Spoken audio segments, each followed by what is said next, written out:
ADBN, Advocate Broadcasting Network.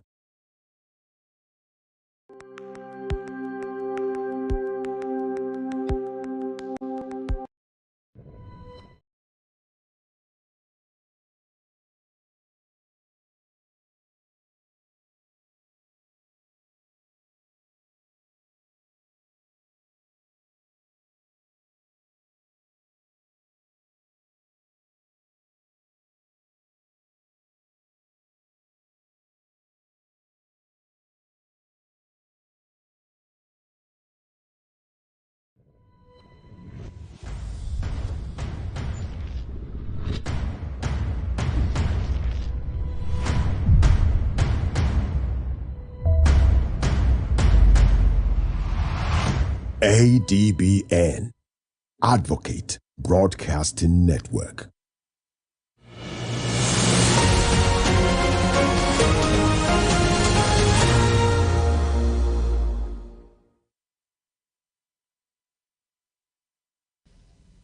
This is ADBN News. The headlines. President of the Senate, Senator Akpabio, reiterates National Assembly's commitment to implementing local government autonomy in Nigeria. While federal government unveils plans for multipurpose dam to combat flooding in Benue State. Amnesty International human rights activists condemn arrest of #EndSARS memorial protesters, describes action as unconstitutional. While on the foreign scene, tensions rise in Mozambique following murder of 2 opposition figures ahead of protest against election results.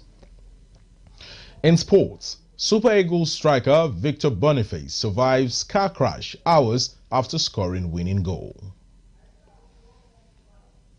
Good evening and welcome. I am Chijioke Okafo, and now the news in detail. Now, Senate President Godswill Akpabio has pledged that the National Assembly will diligently oversee the implementation of local government autonomy in Nigeria. Senator Akpabio made this statement during the inaugural lecture for the 1987 Law Class reunion at the University of Calabar in Cross River State. ADBN's correspondent David Isong, who covered the event, has details.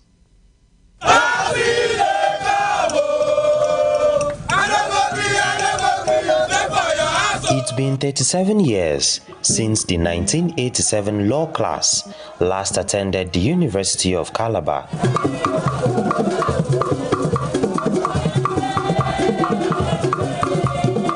Members of the 1987 law class reunited at their alma mater to discuss and exchange ideas on significant aspects of Nigeria judiciary policies. Honorable Justice Okun Abang, a patron of the 1987 class, pressed his peers as accomplished professionals who have made meaningful contributions to the society. We are also here today to celebrate friendship. The friendship we fought in those early days of our legal profession. The friendship that has stood the test of time and distance. As I look at everybody, I remember the long hours we spent reading, the closeness that made us not just our classmates, but a family. Discussing the topic, local government autonomy and the legal implications of the recent Supreme Court judgment, Ambassador Assam noted that the ruling came at a crucial time for financial accountability in the country. That there was no strict law of evidence, however tenuous, to support the claim in the Supreme Court of, I quote, the unbridled and unrestricted discretion of the state to operate the state local government account, whimsical and to the disadvantage of democratically elected local government councils, rather than for the greater benefit of the country. Cross River State's governor, represented by his deputy, Honorable Peter Udi, and Vice Chancellor of the University of Calabar, Professor Florence Obi, reaffirmed their commitment to enhancing the education sector in the state. What I'm here to say today is to say that he stands with his brother, Senator Godswill Akpabio, the President of the Senate, and other members who graduated in this institution, the 87 class, of law students that is happy with the progress that you have done. In the last 4 years of our university under my watch as Vice Chancellor, we have made tremendous efforts and recorded some great achievements in the direction of repositioning the university for greater efficiency. Senator Godswill Akpabio launched a donation of books to current law faculty students and emphasized the 10th Senate's ongoing commitment to sectoral reforms in Nigeria. We are still struggling to put the right infrastructure in place. The difficulties that are facing our nation today were not caused by the present administration. These were years of maladministration. Any country that does not have infrastructure, you don't have to be dependent. You don't spend for a very day. When economic finance, not as we are witnessing the work of our country's down. But the good news is that other President Bola we have hope for you. And it's a great life. The event concluded with a dinner and award presentation honoring distinguished members of the 1987 class, including Senate President Godswill Akpabio.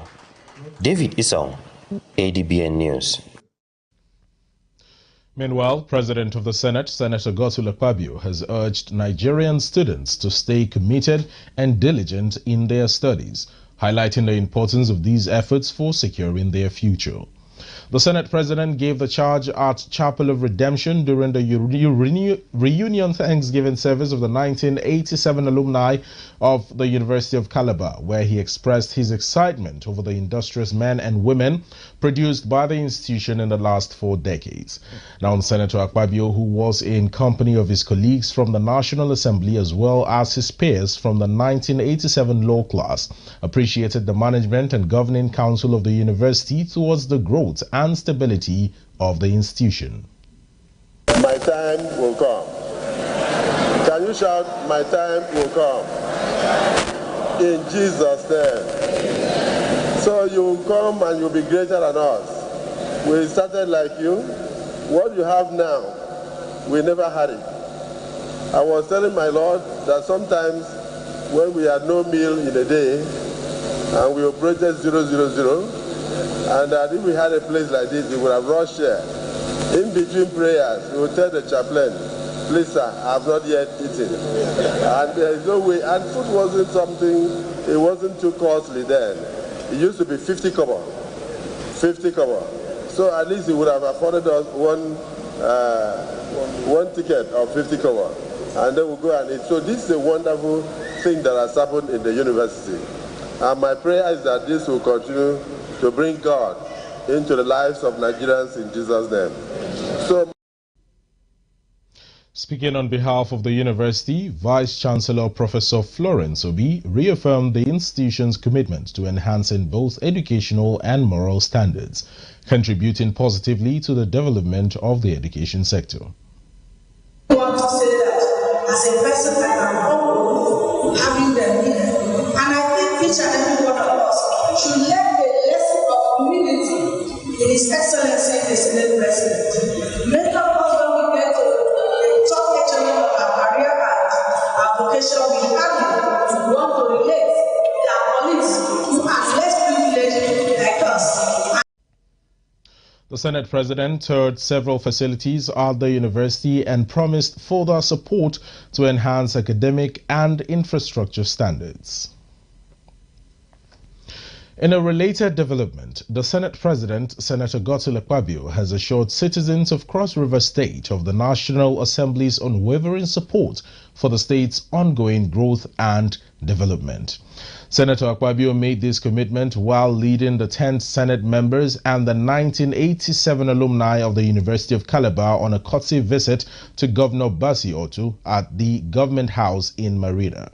The Senate President emphasized that the National Assembly's support will not only benefit Cross River but also enhance development across all Niger Delta states.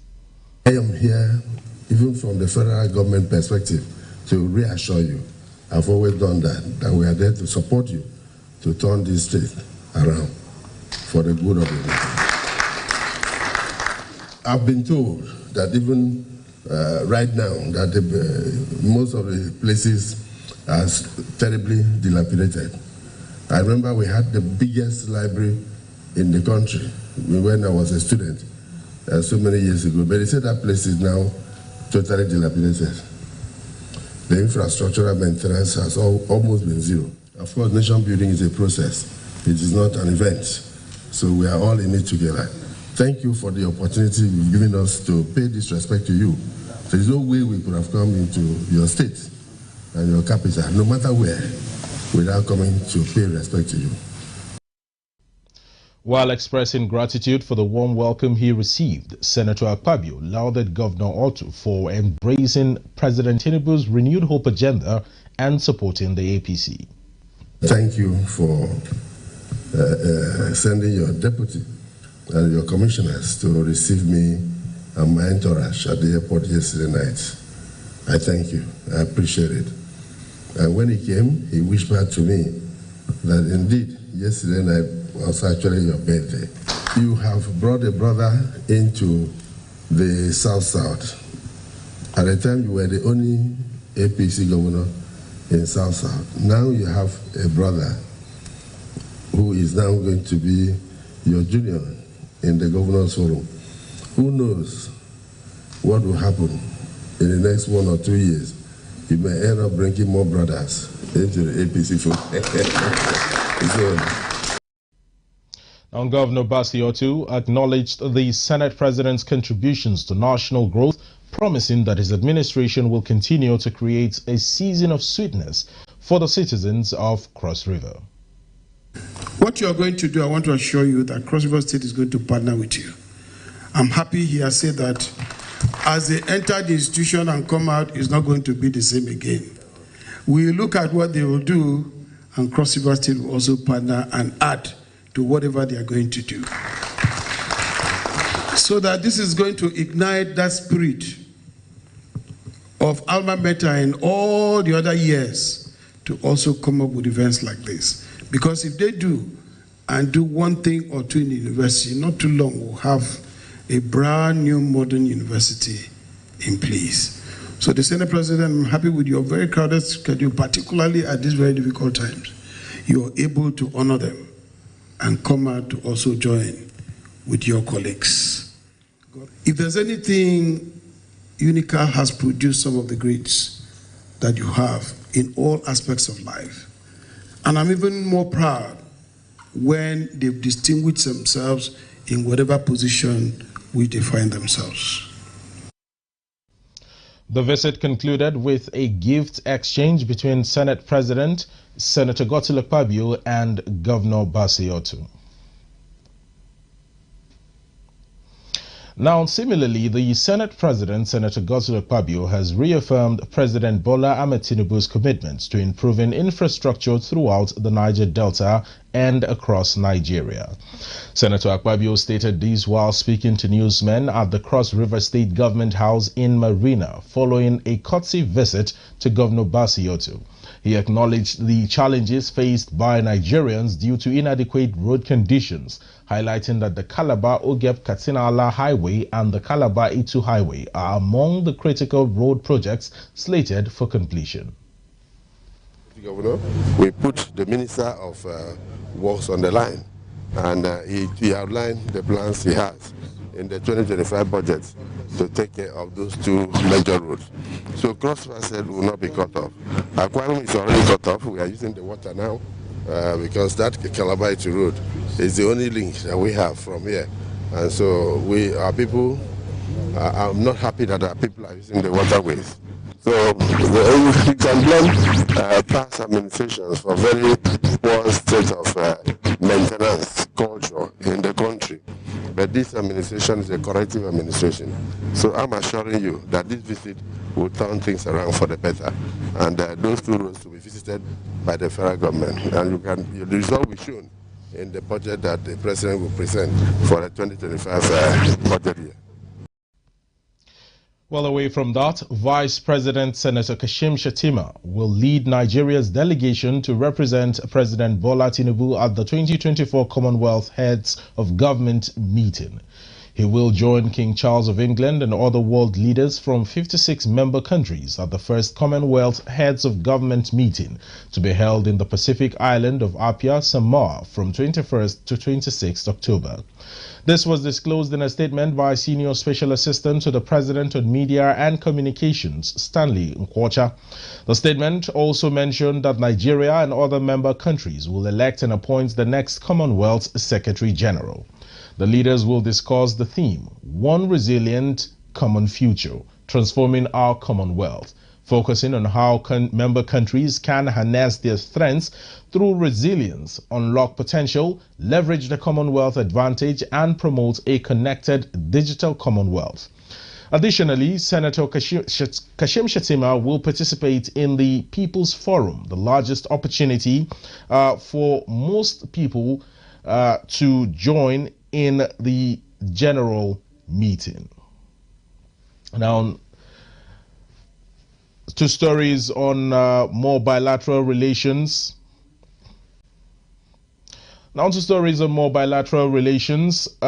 State Government and Vienna have pledged to enhance bilateral cooperation for mutual benefit during a recent meeting in Vienna. The Enugu delegation, led by Governor Peter Nba, engaged with Peter Hanke, Vienna's Executive Counselor for Finance, Business, Labor, International Affairs and Public Utilities. Governor Mba noted that the meeting builds on an earlier agreement made in May which established a K9 training unit in Enugu to bolster local security.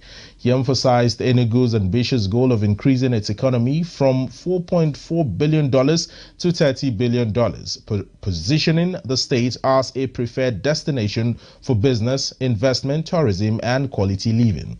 Highlighting recent advancements in security, education, water supply, and ICT, Governor Mba stressed the importance of collaboration in achieving developmental goals. Now, he expressed keen interest in formalizing a broad partnership with Vienna, particularly in areas such as waste management, where Vienna has significant expertise. Mr. Peter expressed enthusiasm for deeper engagement, underscoring Vienna's historical resilience and its support for Eastern European regions after World War II. He acknowledged Enugu's reputation as a business-friendly environment and indicated collaborations to outline specific steps and timelines for a formal agreement. In a separate development, Chairman and CEO of the Nigerians in Diaspora Commission, Honorable Adbnnews Arewa, has called for enhanced collaboration between the Nigerian government and its citizens, both at home and abroad, to foster national development. She made this appeal while delivering the 12th convocation lecture at Afe Babalola University in Ado-Ekiti. Honorable Dabiri Arewa expressed confidence that leveraging the global exposure of the diaspora could help Nigeria achieve sustainable development. She encouraged Nigerians abroad to work closely with those at home, drawing comparisons to how countries like India, China, and Singapore have harnessed the skills of their diaspora communities for national progress. She also noted that ABWAD, as Nigeria's leading private university, could also collaborate through staff and student exchange programs, research partnerships, and diaspora-led sabbaticals. Afe Babalola, in his remarks, urged Nigerians to take pride in the nation's abundant human and material resources. He expressed concern over the youth's desire to immigrate without clear goals, emphasizing the country's potential for greatness through its resources.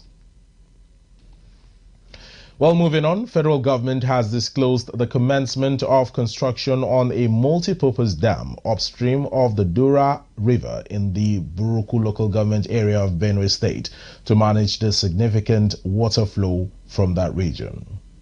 Deputy Director of Hydrology at the Federal Ministry of Water Resources and Sanitation, Mr. Robert Umezulike, made this disclosure while assessing the Makodi-Gboko-Katsina-Ala Highway, which has been affected by the overflow from the Dura River.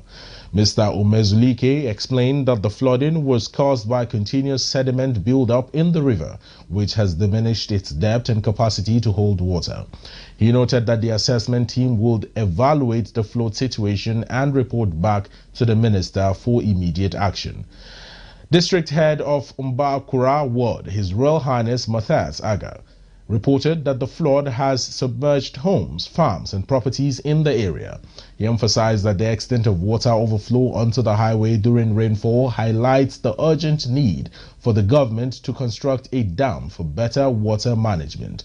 He also urged the federal government to rehabilitate the Makodi-Gboko-Katsina-Ala road, which is currently cut off near the Abekwa settlement close to the Dura River Bridge.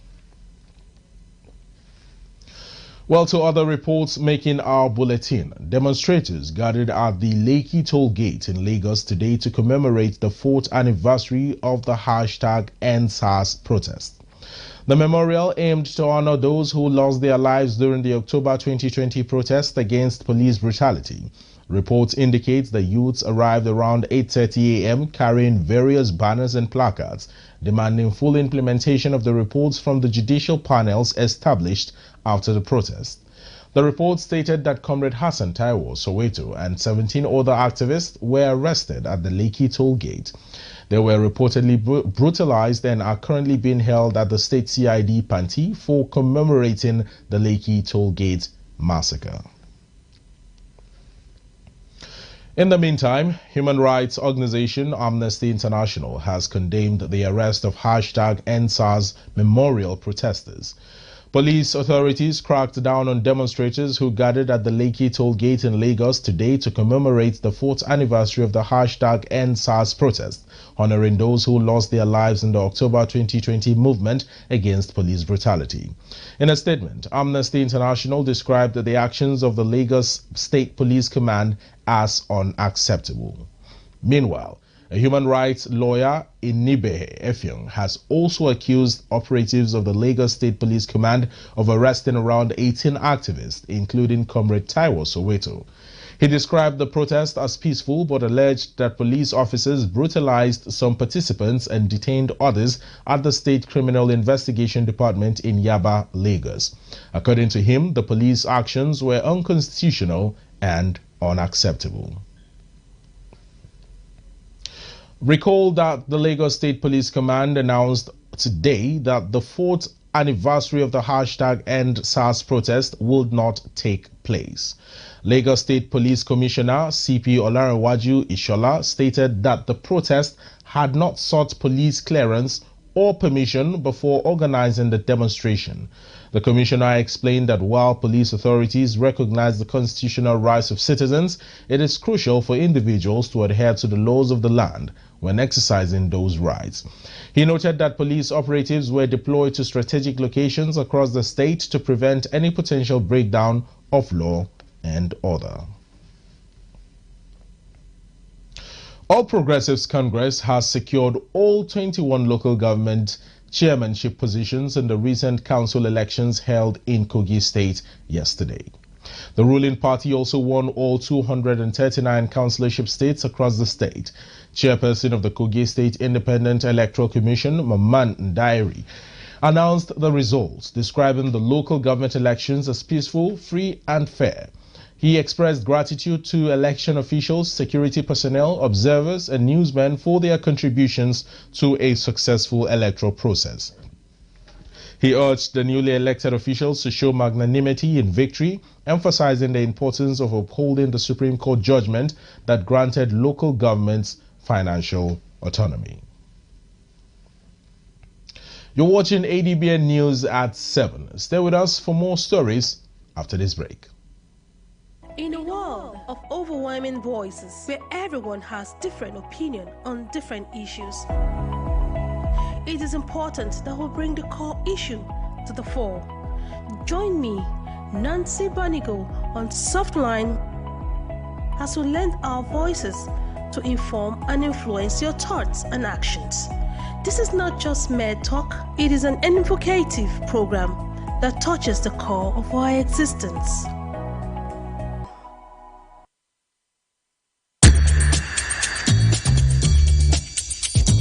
No matter wetin I see, enough fit make mouth heavy to talk am. That's now why people dey talk. You know wetin dey worry you, but you no go fit take help yourself. In this kind of situation now, what if they really no talk to una? Wetin be the way forward? They go bury our chairman on Thursday. We go remain here. Make we talk good where we dey see good, and where we know say we no dey see good, make we also dey talk am. No woman, no mother deserve to know the grave of his child. The bank manager, the bank executive, they are the one the government should first face. People They Talk, the show on Monday to Friday by 5 p.m. on top ADBN TV.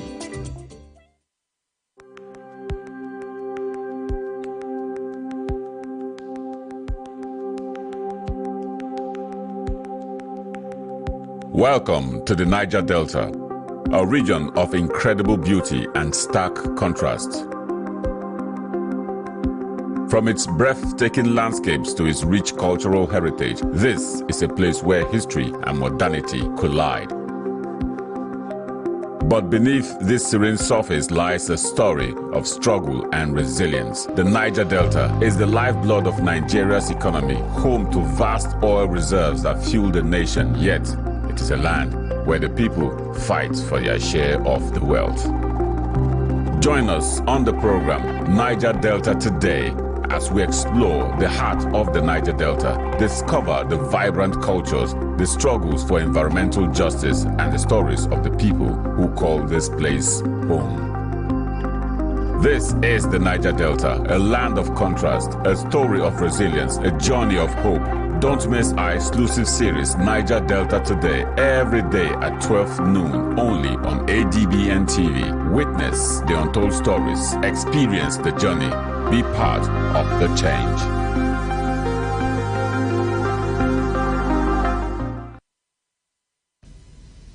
You're welcome back.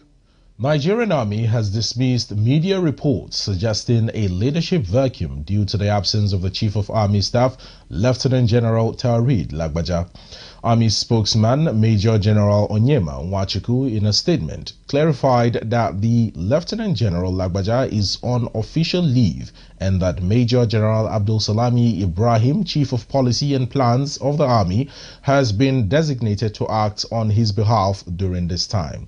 Now, Major General Nwachukwu emphasized that Lieutenant General Lagbaja's absence is not impacting the Army's operations.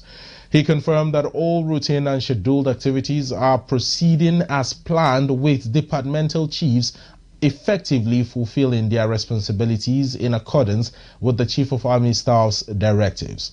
He urged the public to disregard rumors, assuring them of the Nigerian Army's ongoing commitment to service. Operatives of the National Drug Law Enforcement Agency have apprehended two businessmen, Ihejirika Emmanuel and Iwago Victory, on charges of drug trafficking. Ihejirika, who frequently travels to Thailand under the guise of importing fish into Nigeria, was arrested on 15 October while attempting to board an Ethiopian Airlines flight to Thailand via Addis Ababa. A statement from the agency's spokesperson, Mr. Femi Babafemi, said the body scan revealed that he had ingested illicit drugs, later confirmed to be cocaine.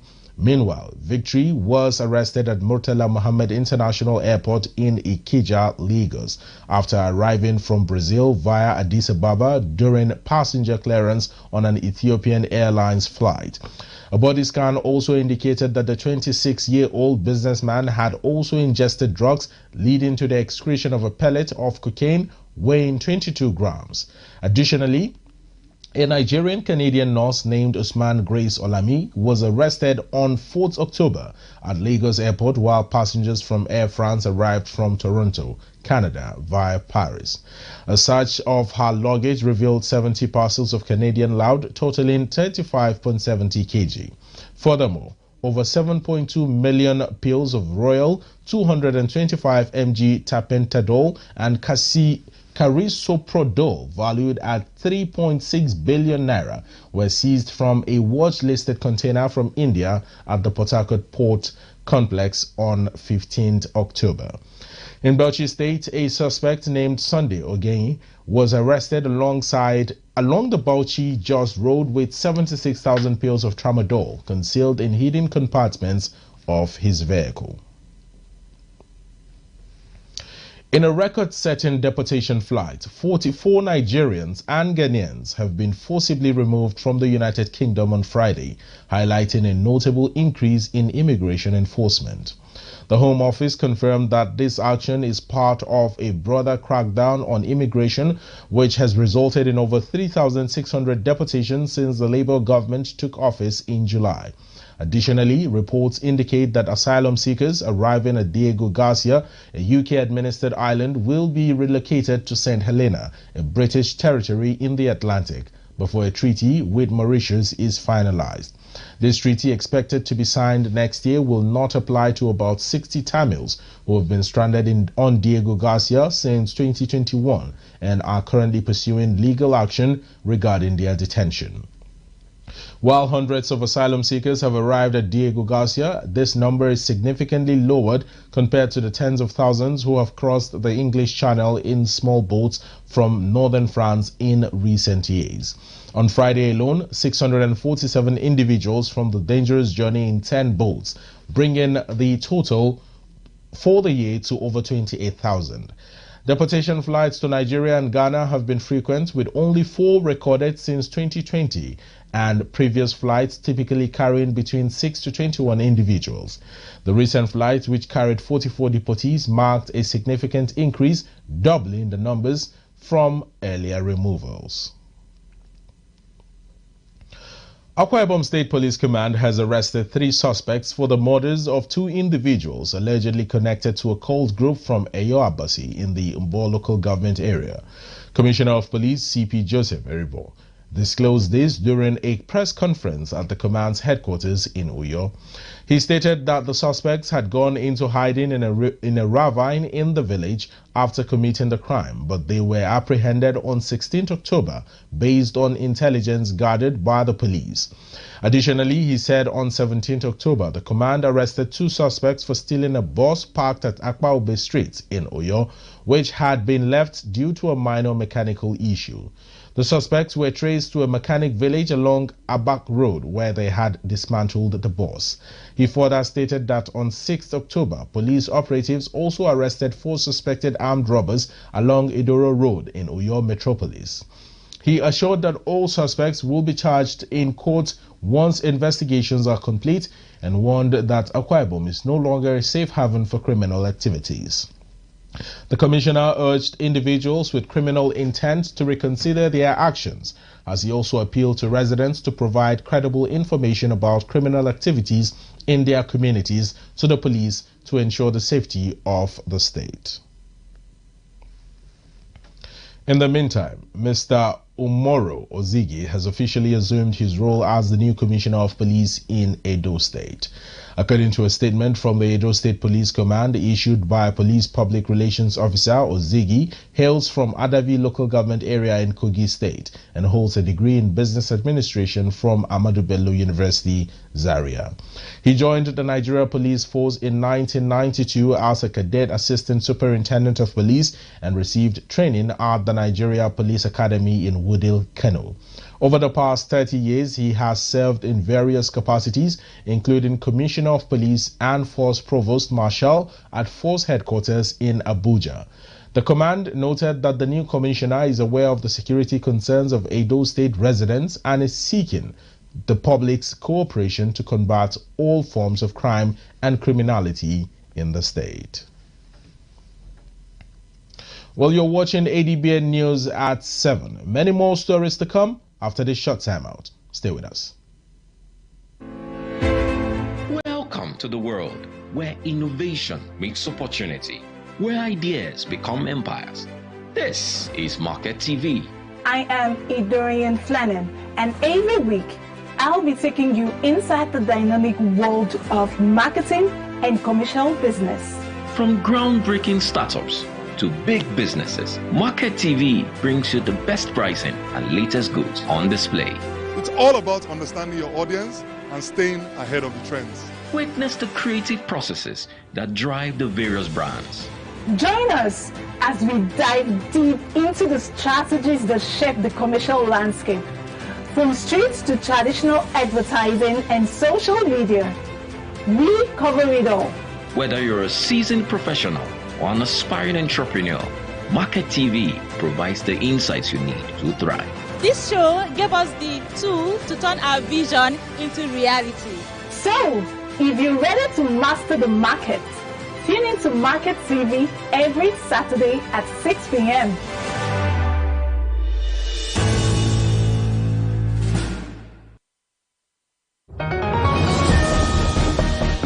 Step into the heartbeat of the world where news meets real talk. From breakthroughs in diplomacy to humanitarian challenges and scientific milestones, Global Digest takes you beyond the headlines and straight to the heart of the matter. I am Amma Marcus. Be a part of the world unfolding stories at 3 p.m. on ADBN, channel 258 on DSTV, and Star Times, channel 140. Global Digest, your window to the world's current affairs, only on Advocate Broadcasting Network. You're welcome back. Now to stories on the international scene. Mozambique is facing heightened tensions following the murder of two prominent opposition figures ahead of planned protests against the election results. Elvino Diaz, a lawyer for the new opposition party, Pomedos, and advisor to its presidential candidate, Venancio Mondlane, was killed alongside party official Paulo Guambe. They were shot late Friday night by assailants pursuing the vehicle they were in. Their deaths come as the country awaits the result of the contentious 9th October election set to be announced on 24th October. Provisional results indicate a likely victory for Frelimo, which has ruled Mozambique since gaining independence from Portugal in 1975. However, Western election observers have raised concerns about the election's integrity, citing issues like vote buying and suppression of dissent against the ruling party. Opposition parties have alleged fraud, with Pomedos calling for a nationwide strike on Monday. There are fears that protests could escalate into violence, especially given the history of security forces opening fire on demonstrators in the past. In the meantime, European Union and Portugal have condemned the killings of the Pomedos officials and called for a thorough investigation. Singaporean authorities have reported that an oil pipeline owned by British energy giant Shell began leaking into the sea today, though the spill has since been contained and cleanup crews deployed. According to the Maritime and Port Authority of Singapore, the leak originated earlier today from a pipeline running between the islands of Bochum and Bochum Kessel. The MPA stated that it dispatched equipment and a team to assist with the cleanup, as well as activate drones and satellite technology to monitor the situation. The authority also alerted relevant government agencies to report any sightings of oil, noting that there have been no new reports of oil sightings as of this evening.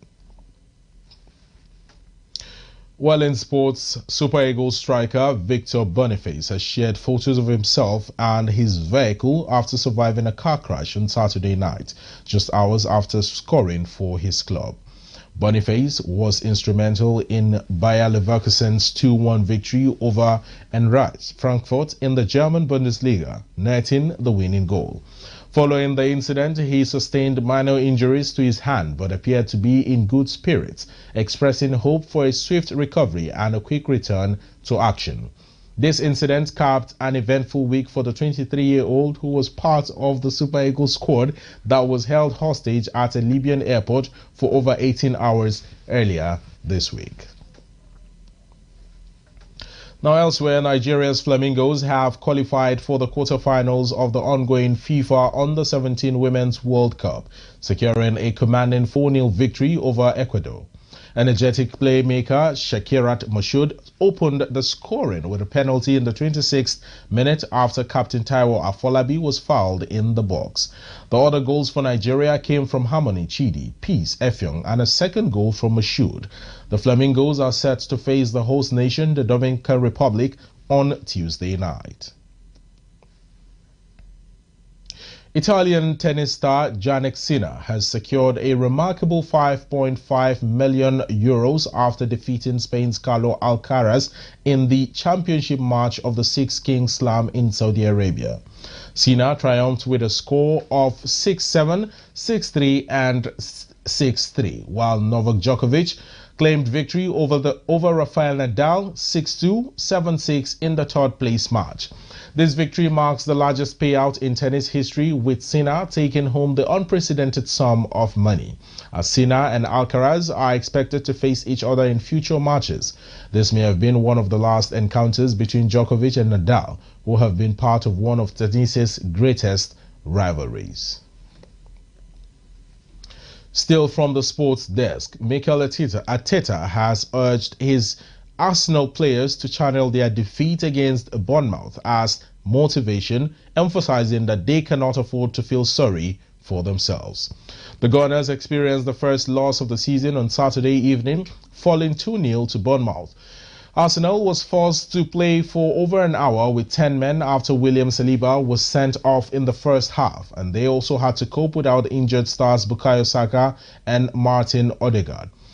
Despite these challenges, Arteta does not want his squad searching for excuses. He has encouraged them to bounce back this week as they prepare to host Ukrainian side Shakhtar Donetsk in the Champions League.